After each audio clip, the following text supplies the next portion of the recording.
Começa aqui mais um Viva Saúde, o programa que lhe chama a atenção para os hábitos que lhe podem ser prejudiciais. É fumador? Sabe quais são os malefícios do tabaco e quanto este prejudica os que o rodeiam? Para nos falar sobre este tema, temos hoje o professor Luís Rebelo. Olá, professor Luís Rebelo. Muito obrigada por estar aqui connosco hoje. De nada. Quais são exatamente os malefícios do tabaco? Olha, eu podia lhe dizer que o tabaco não faz bem a nada. Nós costumamos dizer, e eu digo de facto aos doentes que me procuram, que não há dúvida, o impacto é tão negativo na saúde da pessoa, não é? Que não pode haver hesitação nenhuma em relação ao benefício, de facto, de deixar de fumar. Nós hoje podemos dizer que é uma frase forte e que se escreve e que até está nos maços, mas às vezes nós não temos bem consciência disso. Só talvez quando estamos perto de um caso que conhecemos é que talvez pensemos neste assunto. Mas, de facto, fumar mata, diminui a expectativa de vida em anos, rouba anos de vida às pessoas. E, mais do que isso, não só isso hoje está conhecido, estudado, publicado, inclusivamente contabilizado. Sabe que pensa-se que um fumador de longo curso, aquela pessoa que começa a fumar, sei lá, por volta dos 15 anos, dos 14, dos 16 anos, e que não interrompe e continua durante uma vida inteira a fumar consecutivamente, diariamente, vários cigarros por dia, põe em causa anos de vida, cerca de 10 a 12 anos de vida. É uma brutalidade. Não é possível, não é? Ninguém com certeza quer viver menos uma dúzia de anos de vida. Portanto, não há dúvida, se neste programa nós conseguirmos deixar aqui meia dúzia de ideias claras, concretas, objetivas, penso que valeu a pena. Uma delas é, de facto, fumar mata e tira anos de vida. Portanto, é um assunto muito importante e vale a pena nós criarmos todas as condições para ajudarmos os fumadores a deixarem de fumar. É esse das mensagens importantes.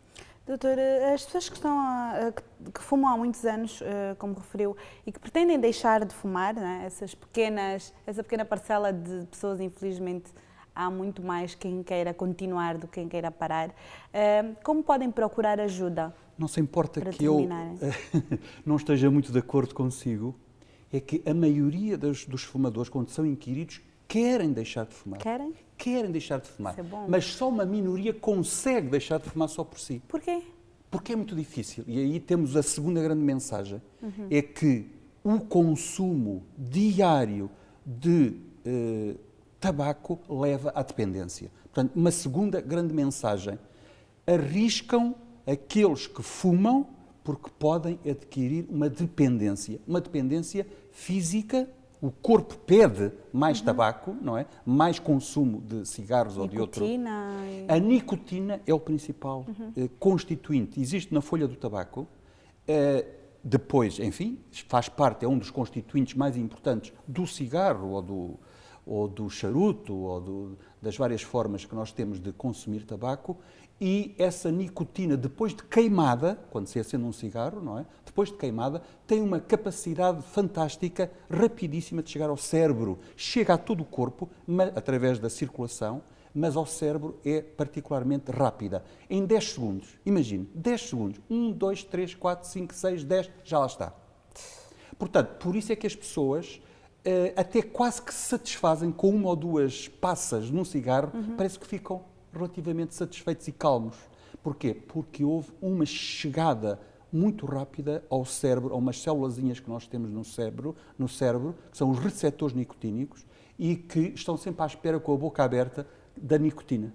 E ao chegar a nicotina, depois enviam um conjunto de mensagens dentro da complexidade do cérebro, umas de bem-estar, outras de craving, como os ingleses chamam craving. O que é o craving? É aquela vontade imperiosa de fumar mais um cigarro. Não é? É como se quase que se tivéssemos que subir por uma parede.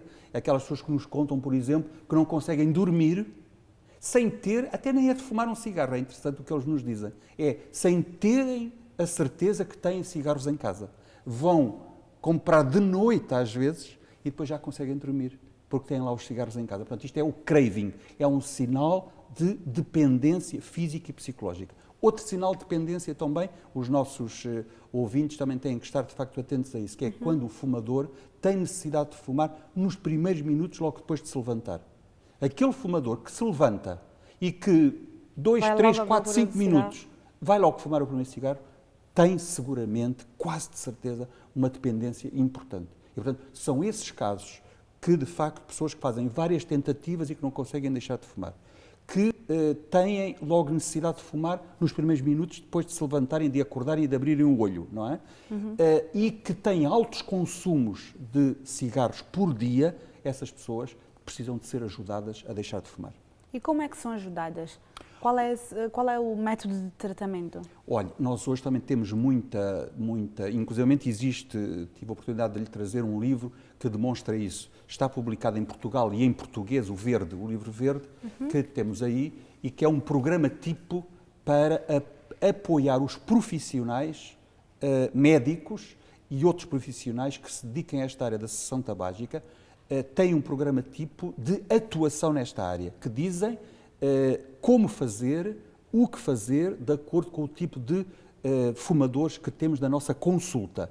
É uma publicação da Direção-Geral da Saúde, do Ministério da Saúde, pode ser descarregado através da internet. Em www.dgs.pt. Programa tipo de cessação tabágica. Mas isto, doutor, é apenas para profissionais de saúde? Profissionais de saúde. Porquê? Pois sei que tem aqui duas outras coisas. Isto já é para... São apoios escritos aos fumadores que querem deixar de fumar. Porquê? Okay. Porque nós estamos... Vou mostrar lá para casa. Existem vários documentos e documentação e está disponível em muitas áreas, também na internet existe, em português e em muitas línguas. Porquê? Porque o fumador, quando quer deixar de fumar, aquilo que precisa, primeiro, antes de mais, é estar motivado, compreende? É, no fundo, a motivação. Ele tem que compreender o seu problema e tem que ter uma força interior, deve ter decidido deixar de fumar. Ter vontade, não é? Vontade. E como é que se consegue ter vontade?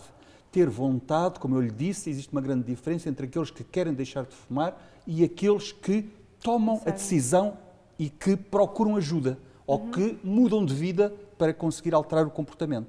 Essa motivação, como nós dizemos, uma coisa é o querer, outra coisa é o poder. Pois. É uma noção de autoeficácia. Muitas vezes é preciso estar bem informado, fazer leituras, procurar o momento oportuno para deixar de fumar e pedir ajuda nos amigos, lá em casa, nos colegas de trabalho.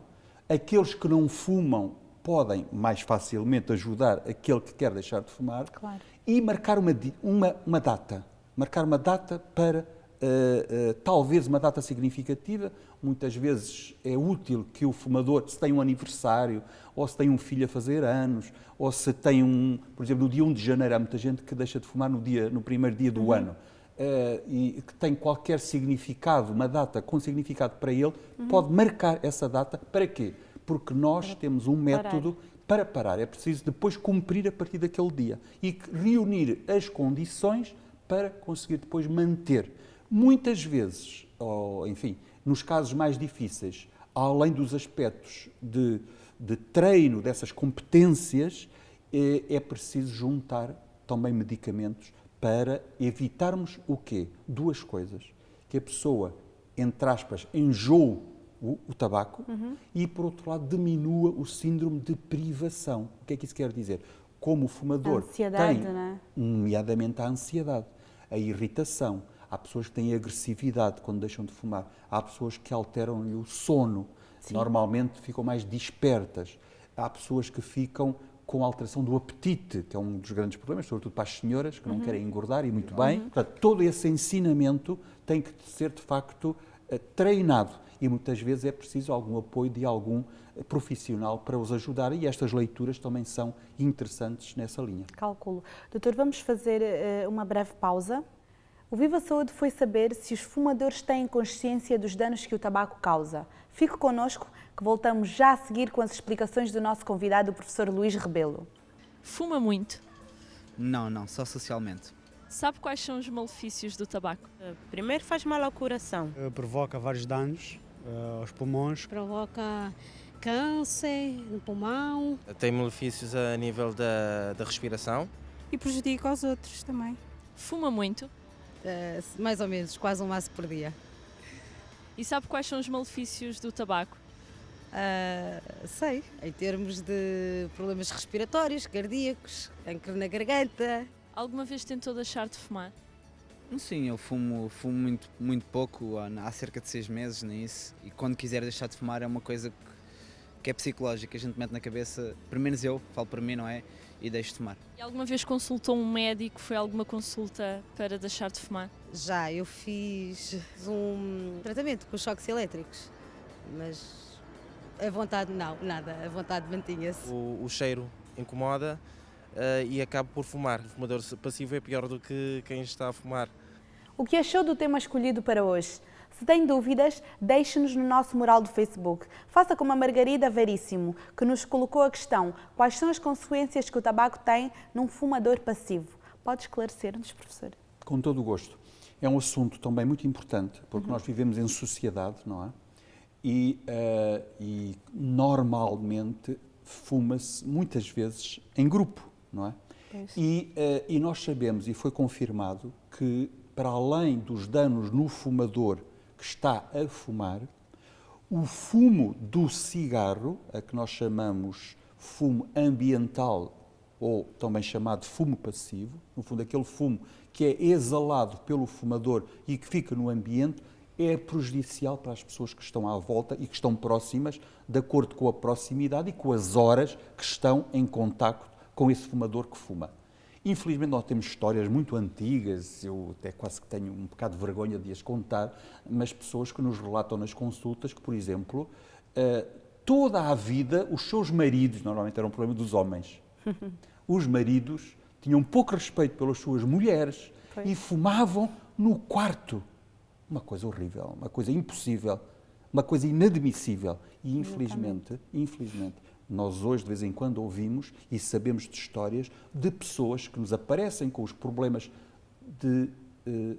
cardíacos, problemas cardiovasculares são particularmente importantes, pessoas que têm neoplasias do pulmão, pessoas que depois ficam muito surpresas, mas eu nunca fumei, o que é que aconteceu? E quando fazemos a história, tiveram contacto ao longo de uma vida, com um tabaco dentro de casa, com um tabaco dentro de um quarto, ou com o tabaco no local de trabalho. Como sabe, a lei e as leis no mundo, em muitos países, cada vez estão a ser mais concretas, precisas e restritivas, precisamente, para que quem não fuma não seja obrigado a fumar. Para não estar perante chaminés. Ora bem, e portanto há também o direito, como os fumadores apelam muito, então os direitos do fumador, mas também nós podemos dizer, e os direitos do não fumador. O acompanhamento médico é apenas por um profissional de saúde, por um doutor, ou também por uma equipa multidisciplinar, como estávamos a referir, da pessoa querer deixar de fumar? Exatamente. Nos casos, dizemos nós, triados, em que existe maior consumo de cigarros por dia, enfim, superior a 15, superior a 20, superior a 20 cigarros por dia, e, sobretudo, se existirem aquilo que nós chamamos comorbilidades, quer dizer, a pessoa que fuma e que está a fumar, infelizmente, muitas vezes, além do problema do tabaco, tem outras doenças já de si. Pois. Porque as herdou ou porque as adquiriu. E, portanto, uma pessoa que é diabética e que fuma, desgraça. Uma pessoa que já teve um infarto de miocárdio e que fuma, desgraça. E mais, e isto é muito bom dizer de facto a quem nos está a ouvir, que se quer melhorar a sua diabetes, porque não tem cura a diabetes, não é? Ou se quer melhorar a sua asma, ou se quer melhorar as suas capacidades, sei lá, musculares, não é? Se há coisa que pode fazer, é precisamente deixar de fumar. Pois. Porque a melhoria, a quantidade de medicamentos, a estabilidade das doenças crónicas que infelizmente muitos têm, e às vezes mais do que uma na mesma pessoa, só podem melhorar de facto com isto. Portanto, é aquilo que nós dizemos, uma causa evitável. Pois. É acima de tudo um processo psicológico, deixar de fumar? É muito.